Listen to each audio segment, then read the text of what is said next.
Quel déshonneur, quel gâchis, quelle nullité. Pauvre Haïti. C'est de l'incohérence totale que des gens qui, soi-disant, se considèrent comme des personnes qui ont été à l'école un jour et aujourd'hui encore se cognent le ventre prétextant qu'ils sont de grands érudits qui savent lire. Pourtant, leur folie de diriger, leur soif de pouvoir, leur avidité de l'argent les ont amenés à laisser fermer toutes les écoles du pays et priver par là les enfants de l'éducation.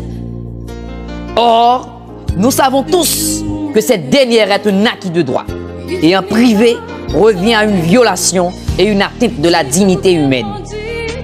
Rappelez-vous que l'école est le point fort du mécanisme de développement dans toutes les sociétés.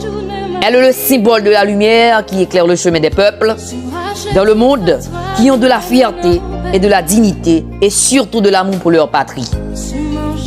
Un dirigeant qui ferme et laisse fermer les écoles est un imbécile parce que seul un leader ignorant au premier degré ignore l'importance de l'éducation dans son propre pays.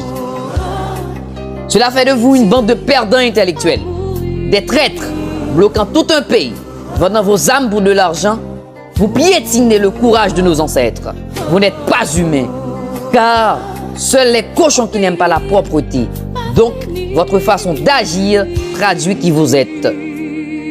Toutes les routes sont barricadées, toutes les institutions sont brisées, et dans tous les coins et recoins du pays, vous donnez des armes à des bandits pour s'aimer la terreur, juste pour que vous puissiez toujours rester au pouvoir.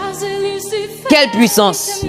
Vous ne dirigez rien car vous êtes des gangs et vous êtes une bande de pigards à tête blanche sans mère, suçant le sang d'un peuple si naïf, un peuple qui n'est pas exigeant.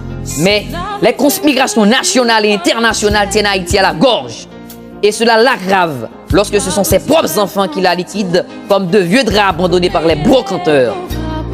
Rappelez-vous que ce peuple est très lent à se révolter. Mais le jour où il se mettra en colère, et ce jour viendra, même la mort ne lui fera pas peur, car ses ancêtres ont toujours prôné liberté ou la mort. Et avaient fait le vœu solennel de mourir libre plutôt que de vivre esclave. Honte à vous qui profanez la mémoire de nos ancêtres et la grandeur de notre histoire. Haïti, pas mourir.